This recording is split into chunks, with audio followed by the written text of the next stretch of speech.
Hey guys, how's it going? If you didn't see the last video, it was the first video in the series that we're doing. It's a three-step series. In the last video, we went over a business plan. In this video, we're going to be going over the market. And in the last video, the next video, we're going to be going over forms that I've made, forms that I've gotten from other people to go off of and help myself and help my company. But marketing, right?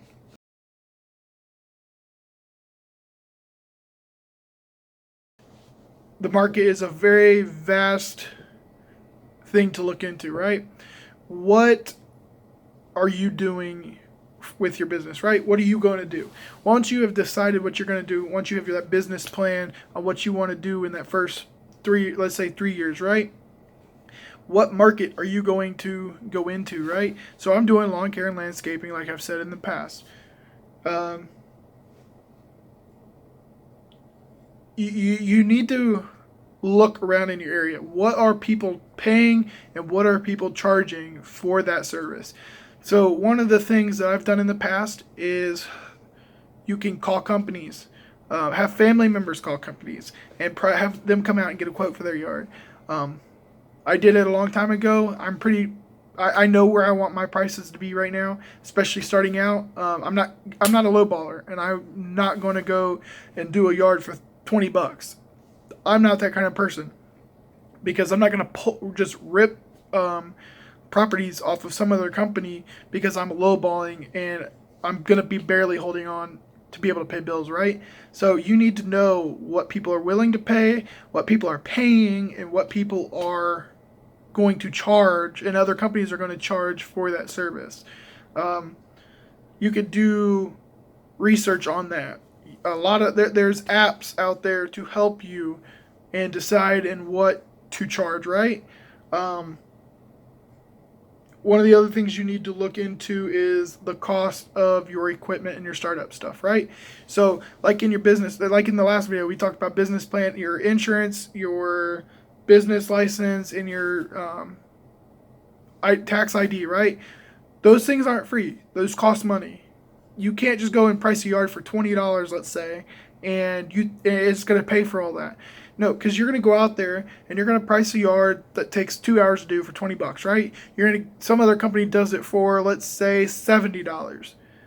So that customer is going to be like, you know what? I'm going to go with the guy that's going to charge me $20 because I'm saving much amount of money. But you know what's going to happen is you're going to go out there, you're going to take 2 hours to mow that, and you've lost all of your money already in just time, right?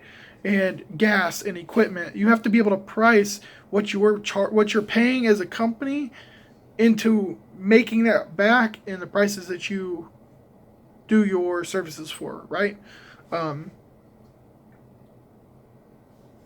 Equipment's not cheap, especially in the lawn care and landscaping world. Yeah, you can get cheap equipment, but you got to remember, if you're going to go with cheap equipment, be ready to replace that equipment. And I'm not saying that all cheap equipment is bad, but you're going to want to spend a little extra money for some higher quality stuff. That way you're not replacing it every month or every 2 months, right?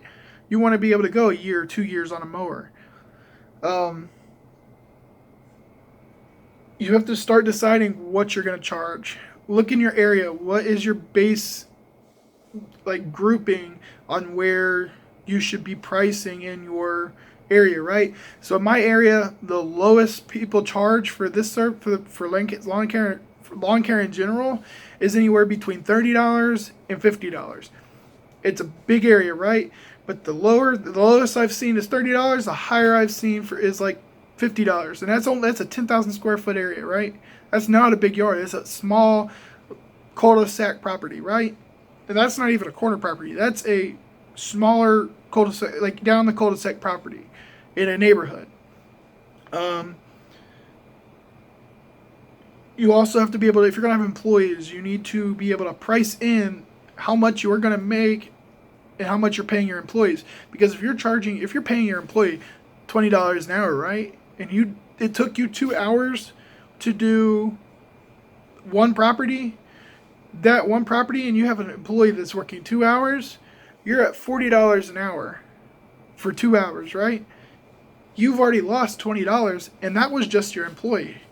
That wasn't, you're not even getting paid at that point. You're not paying your bills at that point. That's because you have to be able to take care of your employees. Your employees come first, everything else comes later, right? That's the way I see it. If someone's going to come work for you, you need to take care of them and you need to pay them what you said you're going to pay them. Now, I'm not saying go and pay your employee $20 an hour. I'm just using $20 as an example. It's an easy number to look at, right? But yeah, so if you can't, if you're having issues trying to figure out these numbers, right? Call people. I'm here. You can message me. I'll be glad to help you. There's multiple people on YouTube that go over this and have tutorials over this. You can look at doing some online education, right? Brian's Lawn Care and Maintenance, I think it is what I think that's what it is. He's got that Entrepreneur Academy, right? Go spend $10, $20, $30 on a class and you'll learn something. He'll tell you exactly how to do this. Dirt Monkey, he does the same thing. He's got classes you can go and look at and buy, and it's going to help you as a company. Education is key, especially in today's world. You know, I'm not saying you have to have a degree to do lawn care and landscaping. I don't have a degree, and I don't plan on getting a degree. I don't like school. I hate school. But at the same time, you have to be educated. You got to know what to charge, how to charge, and not be over or undercharging your customer, right? Because if you undercharge, you're going to hurt yourself. And if you overcharge, you're going to hurt your customers. And they're going to realize it at one point and you're going to lose them. You want to be able to sit there at a cool medium, right? In the perfect zone. That way you're keeping customers and you're gaining customers. And you get to a point where you aren't able to take any more customers on. But the matter of the fact is if something happens and someone moves, right? And you're down, or let's say 3 people move next year. And I have 50 lawns. So I'm down to, let's say 48, right? That's 3 yards. Those, your customers that you have are going to be talking. They're going to talk to their neighbors. They're going to talk to their friends at work. They're going to be like, dude, my lawn care provider is amazing. My yard looks perfect every week. He comes out every week and does edging. He does everything I need him to do, right? He comes out and trims my bushes once a month, makes them look nice. My property is the #1 property on the lot or on the block right now because of this guy. He's taking the extra time and looking and doing detailed stuff, right? So you got to be able to stand out in that market, and you cannot be overcharging and you cannot be undercharging. You got to sit in that heavy medium, right? If you guys have any questions about this, again, feel free to comment below. Hit that like and subscribe button if you want to get more information.